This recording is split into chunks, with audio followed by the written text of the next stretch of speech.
Hello and a very good morning. You're watching Breakfast News on Rajya Sabha TV. I'm Tina Jha. Let's start with the headlines this morning.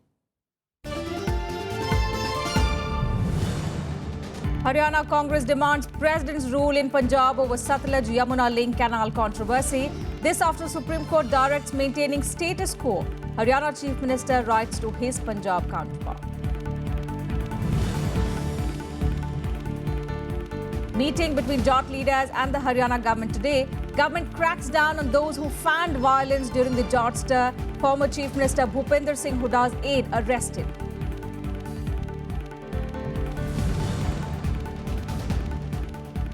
Prime Minister Narendra Modi calls for Sufism to send strong message of peace across the world.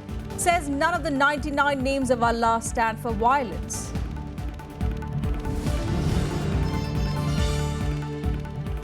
PDP Chief Mehbooba Mufti meets BJP President Amit Shah amid speculation of government formation in Jammu and Kashmir.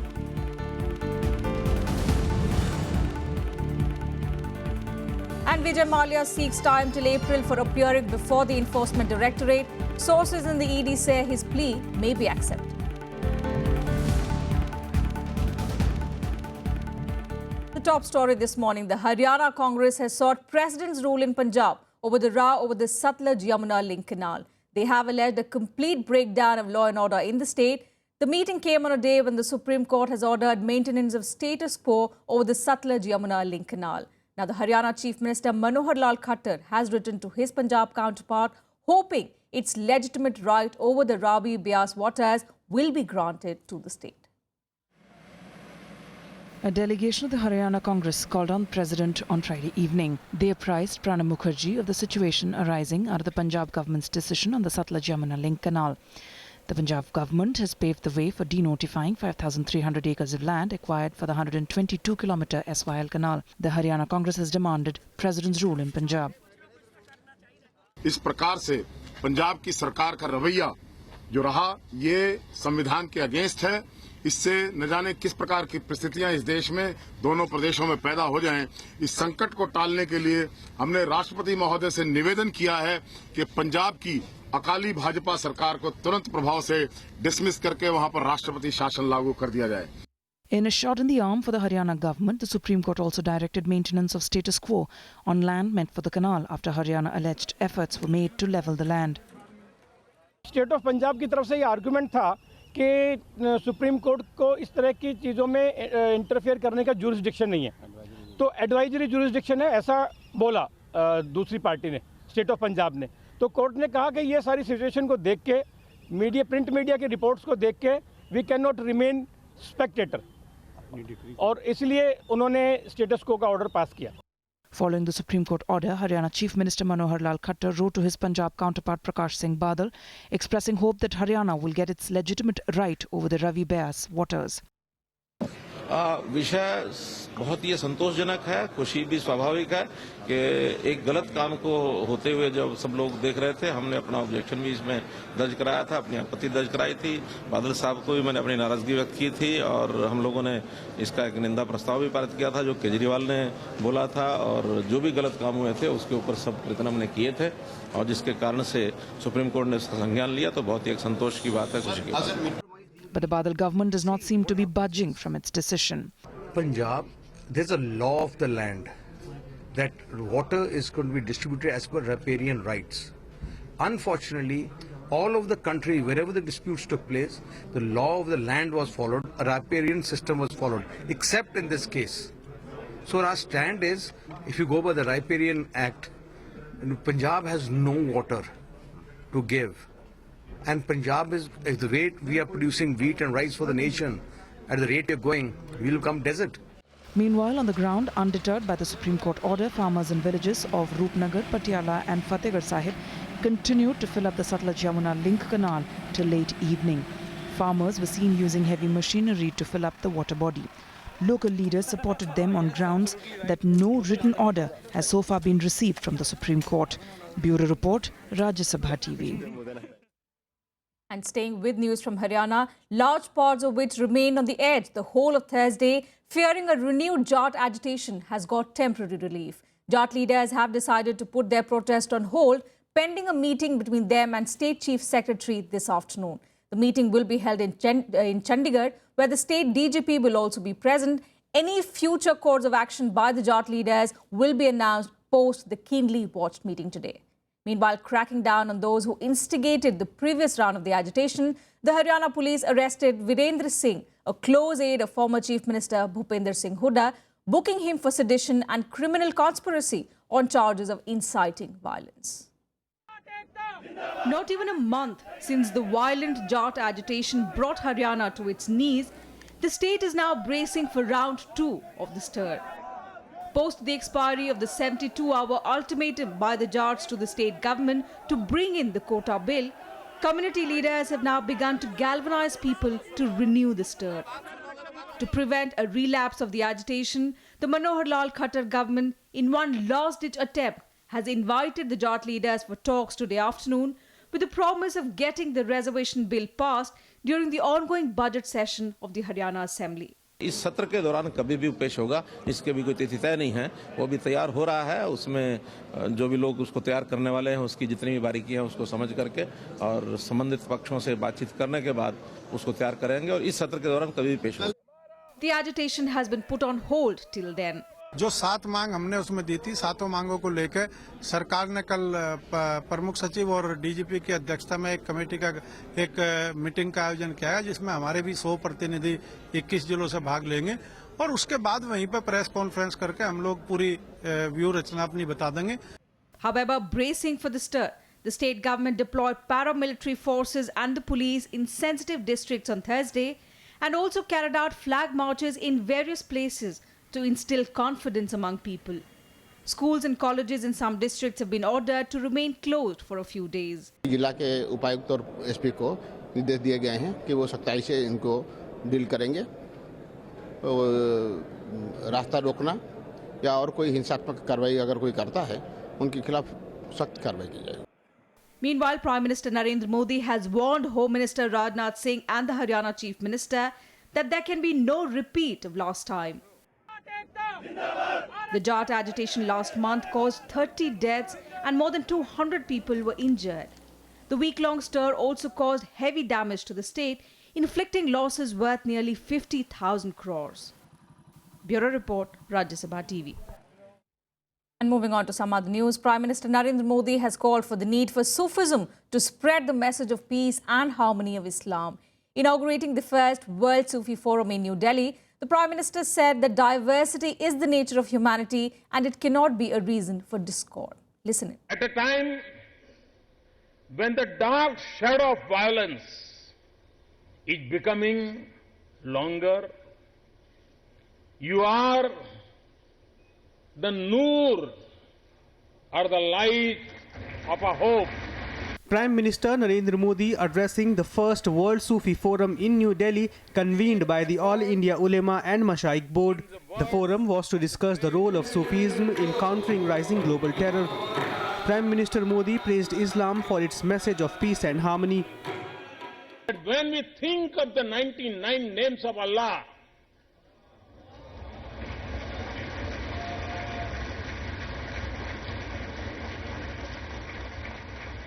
none stands for force and violence. And that the first 2 names denote compassionate and merciful. Allah is Rahman and Rahim. The PM emphasized on the need for advancing the message of Sufism, which he says stands for the principles of Islam and the highest human values. He said in today's times, Sufism's message has global relevance. Terrorism divides and destroys us. Indeed, when terrorism and extremism have become the most destructive force of our times, the message of Sufism has global relevance. The Prime Minister also made an oblique reference to Pakistan and also cautioned against the growing territories and tools of terror recruiters. There are forces and groups that are instruments of state policy and design. There are others recruited to the cause in misguided belief. There are some who are trained in organized camps. There are those who find their inspiration in the borderless world of cyberspace. The Prime Minister, who has been under attack from the opposition over allegations of communalism and the ongoing debate on nationalism, said that diversity is a basic reality of nature and it should not cause discord. The 4-day event that began on Friday is being attended by over 200 delegates, including foreign delegates from 20 countries, spiritual leaders, scholars, academicians and theologians from Egypt, Jordan, Turkey, the UK, the US, Canada and Pakistan, among other countries, are participating in the event. Bureau Report, Rajya Sabha TV. And amid uncertainty over government formation in Jammu and Kashmir, PDP President Mehbooba Mufti met BJP President Amit Shah yesterday in New Delhi. Her meeting with Amit Shah has raised speculations about a possible breakthrough in connection with government formation in the state. Although there was no clear indication whether they have made any headway regarding the government formation. Both parties maintained silence on the meeting, but sources said that intense efforts are on from both sides before resuming the coalition in the valley. Sources also said that consultations with some of the ministries have been undertaken and the state may soon witness the end of governor's rule, which came into force from the 8th of January this year, after Mehbooba decided against taking over the reins after her father, Mufti Muhammad Saeed's death. Mehbooba had said last month that before taking a call on continuing the alliance, she wants to reassess whether the Narendra Modi government would take substantive steps within a set time frame to address the core political and economic issues of the state. And Thailand's Deputy Prime Minister Pravit Vongsuvan met Vice President Mohammed Hamid Ansari yesterday. The two leaders discussed strengthening economic and cultural ties between the two nations.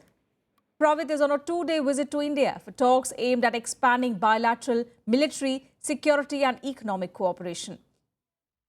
Vongsuvan is slated to meet Defence Minister Manohar Parrikar and National Security Advisor Ajit Doval later today. The Thai Prime Minister was accompanied by Thailand's Deputy Commerce Minister Suwit Masinchi. Thailand and India will celebrate the 70th anniversary of diplomatic ties next year. And just a day after the first part of the budget session ended, opposition Congress has claimed credit for the work done during this period. Party leaders pointed out in this regard that as many as 11 bills were passed in the Rajya Sabha. Leader of opposition in the upper house also raised questions on the foreign policy of the Modi government. Congress party एक responsible political party है, वो लोगों के मुद्दे उठाती है और वो काम भी करना जानती है। इसलिए दोनों सदनों में जो रिकॉर्ड काम हुआ, उसके लिए अगर गवर्नमेंट शायद एक सदन में क्रेडिट लेने की कोशिश करेगी कि उसमें उनका बहुमत है, लेकिन दूसरे सदन में, राज्यसभा में, शायद कांग्रेस को बीजेपी से ज्यादा क्रेडिट लेना होगा क्योंकि उनके बगैर एक भी बिल पास नहीं हो सकता था। Claiming credit for several bills passed in the first half of the budget session, the Congress on Thursday underlined amendments cleared by the upper house on the motion of thanks and Aadhaar bill. ये दो amendments जो हमने राष्ट्रपति के अभिभाषण में जो लाई और आधार बिल में बिल अमेंडमेंट लाई, इससे ये सिद्ध कर दिया हमने एक तरीके से कि गवर्नमेंट को राज्यसभा को लाइटली नहीं लेना चाहिए। हम अपने अधिकार का पूरा इस्तेमाल करेंगे जब कभी भी ये गवर्नमेंट राज्यसभा की प्रेस्टीज को और उसकी पावर्स को कम करने की कोशिश करेगी। Pointing out issues raised by party Vice President Rahul Gandhi in the Lok Sabha, the party also criticized the move to refer the citizenship issue against him to the Ethics Committee. Blindly referred the case of citizenship of Rahul Gandhi to the Ethics Committee without any sense of judgment, without even making out a case. The main opposition party also raised questions on the NDA government's foreign policy and also the Rafale deal with France. This is Vishal Daya's report for Rajya Sabha TV. And Finance Minister Arun Jaitley has rejected the Congress's demand to cap the tax rate under GST in the Constitution Amendment Bill itself. He said it would be difficult to accept the demand. Speaking at the India Today conclave, Jaitley hoped that the government will be able to pass the Constitution Amendment Bill for GST in the second half of the budget session. The Congress party, now I read a statement, has only one issue about a constitutional cap, which is a little difficult to impact because neither are tariffs decided through constitutional amendments. In the GST, where centre and states decide together, the tariffs will be decided by the GST Council and therefore can't be decided by a constitutional cap. I think that's the only glitch that remains. I would still like the Congress party to come on board. And I can easily see, and this is going to happen in this phase of the biennial elections, the numbers are significantly changing. And in any case, I am reasonably confident that the numbers in the upper house now also are in favor of the GST. With that, time for a short break here on Breakfast News. We'll be right back.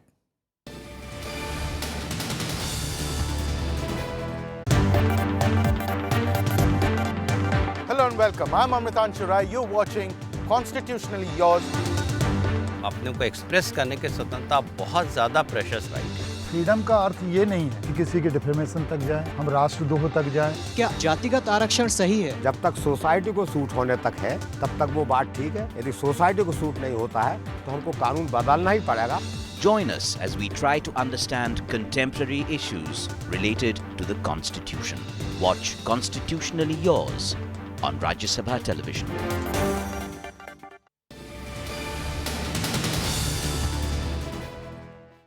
Thanks for staying with us on Breakfast News. Now, the 7th edition of the Ladli Media and Advertising Awards for Gender Sensitivity was held in New Delhi yesterday, where a number of media professionals from various organizations across the country were honored.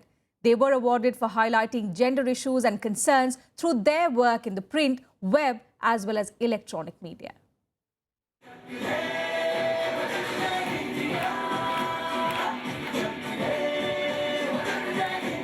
51 media professionals working towards highlighting gender issues through their work were felicitated on Friday at the Ladli Media and Advertising Awards in New Delhi.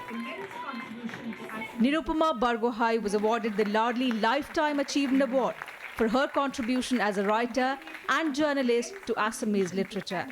CEO of Rajya Sabha TV Gurdeep Singh Sapul was the chief guest at the event. He too highlighted the need for gender equality, not just in politics, but in all other spheres. Equality does not mean that you set certain benchmarks. You have a standardized framework and all male, female, children, people from different ideologies conform to a regular set of benchmarks or a framework. It actually means option to dream and exercise freedom. Freedom of choice. A total of 52 winners were shortlisted from 1,200 entries.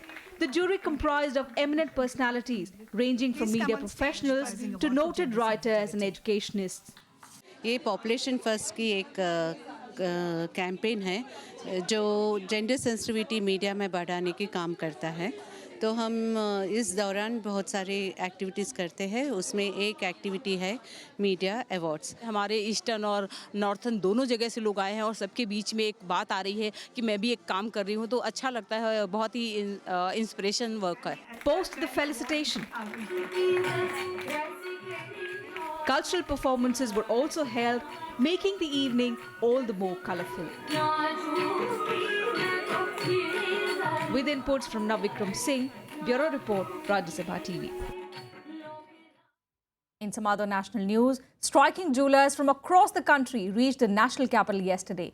The agitation against the government's 1% excise duty hike on non-silver ornaments entered its 16th day. More than 50,000 jewellers took part in a rally in New Delhi demanding an immediate rollback. Jewellers across the country held a protest at the Ramlila Maidan in New Delhi on Thursday. They were protesting against the 1% excise duty on gold and diamond jewellery imposed in the budget 2016-17. ऐसी excise duty का क्या फायदा जब व्यापारी अपना व्यापार को खो देगा। पहले कांग्रेस गवर्नमेंट ने एक्साइज ड्यूटी लगाई थी, उसे समझ में आया कि एक्साइज ड्यूटी ज्वेलर्स के ऊपर लगाने से उसके दुष्प्रभाव आएंगे, वो इम्प्लीमेंट करने में प्रॉब्लम आएगी, तो उन्होंने उसको रोल बैक कर दिया। वही काम अब एनडीए गवर्नमेंट ने किया है, तो उसको समझ में नहीं आ रहा कि ये ड्यूटी तो उनको वापस लेनी ही पड़ेगी। बट हमने दृढ़ निश्चय कर लिया है, जब तक ये एक्साइज ड्यूटी रोल बैक नहीं होगी, हम अनिश्चितकालीन हड़ताल पर रहेंगे।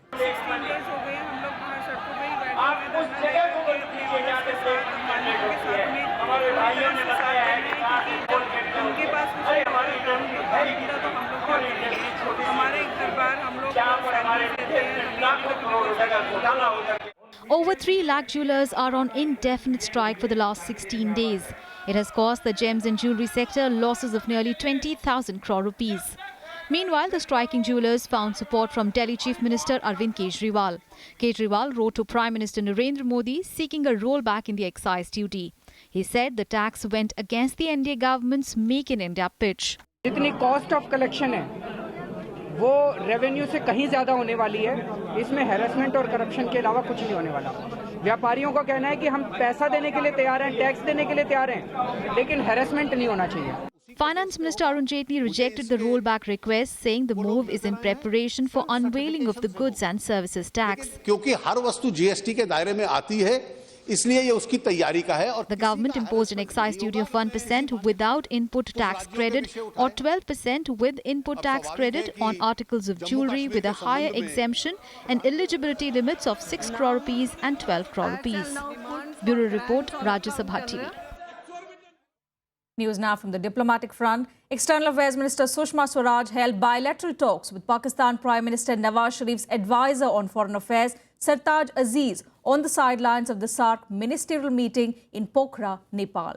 It was the first official dialogue between the two after the January 2016 Pathankot air-based terror attack.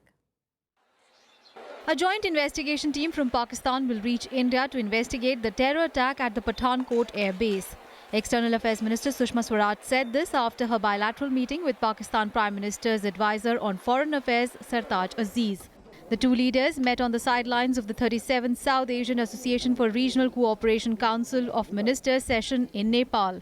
Pathankot की बात भी हमारी हुई और मुझे खुशी है कि जो इतने दिनों से आप प्रतीक्षा कर रहे थे जेआईटी कब आएगी, जॉइंट इन्वेस्टिगेशन टीम की कोई तारीख तय हुई या नहीं हुई, तो वो तारीखें भी तय हो गई हैं।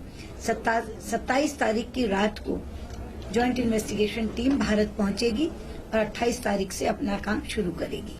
Aziz also extended an invitation to Indian Prime Minister Narendra Modi for the SAARC summit in Islamabad city later this year.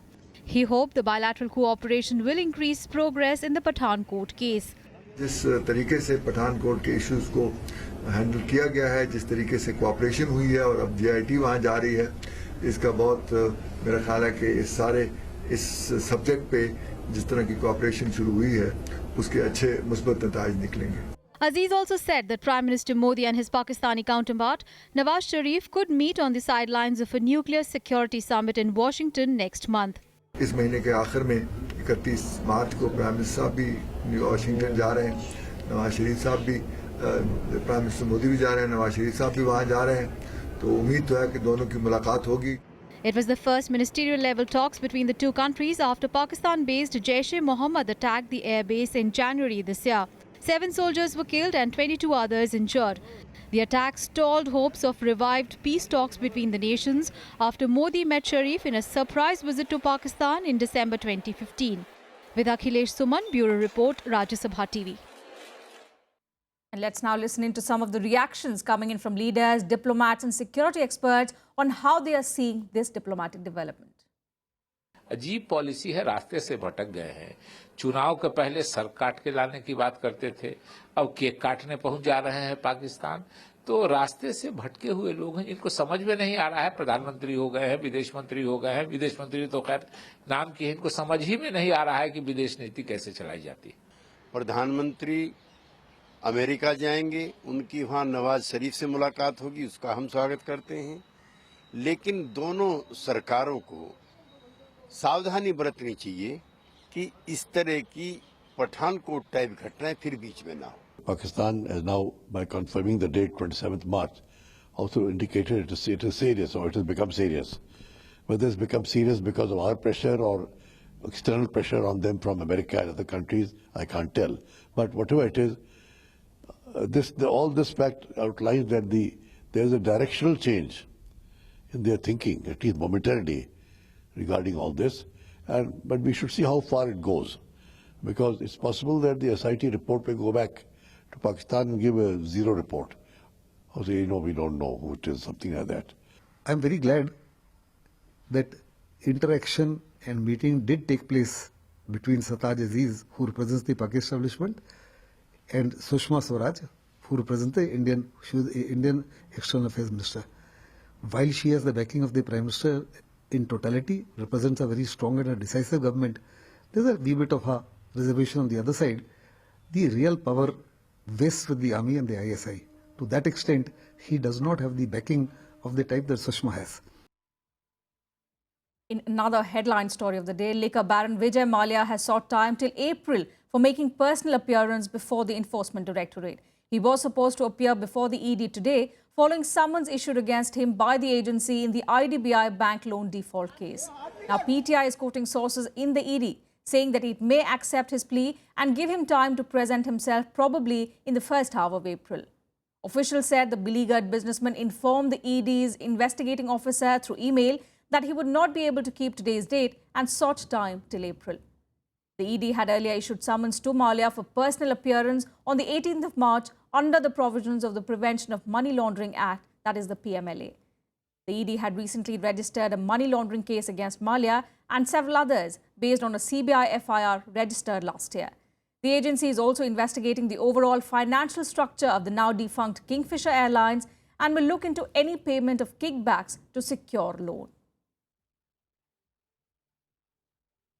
Meanwhile, Finance Minister Arun Jaitley has once again assured that the government will take strong action against Vijay Mallya for all his legal violations. He also assured that banks will go all out in recovering their dues from him. Meanwhile, the auction of one of Vijay Mallya's flagship properties, the Kingfisher House in Mumbai, ended yesterday, with lenders failing to get any bids. Headquarters of the long-grounded Kingfisher Airlines, owned by debt-ridden liquor baron Vijay Mallya, was put up for online auction on Thursday. The base price of the Mumbai-based property was set at 150 crore rupees. But the auction, held by the State Bank of India, could not garner any bids. Reports said the bidders found the base price too high. In a related development, former Chief Financial Officer of Kingfisher Airlines, A. Raghunathan, and former Chief Financial Officer of United Breweries Group, Ravi Nedungari, were questioned by Enforcement Directorate officials in Mumbai. Reacting to questions on what action the government proposed to take on Mallya, Finance Minister Arun Jaitley assured that the banks will recover every penny of loan given to him. To say what I have to say, his facts are clear. It's pending in court. Every government agency, whether it's the taxation department or it's the investigative agencies, wherever he has violated the law, is going to take strong action. As far as the banks are concerned, I've found out the details from the bankers itself. I've been briefed that they are going all out to recover every penny of the last rupee that they can from him. Jaitley also said the government was trying to address the problem of NPAs in sectors like steel, textile, highways and infrastructure, which are on account of economic slowdown. However, Jaitley said the real worry was cases involving misconduct on the part of individuals. Where large amount of loans have been given in individual cases, and some of those people would have misconducted themselves. There may not be adequate sureties.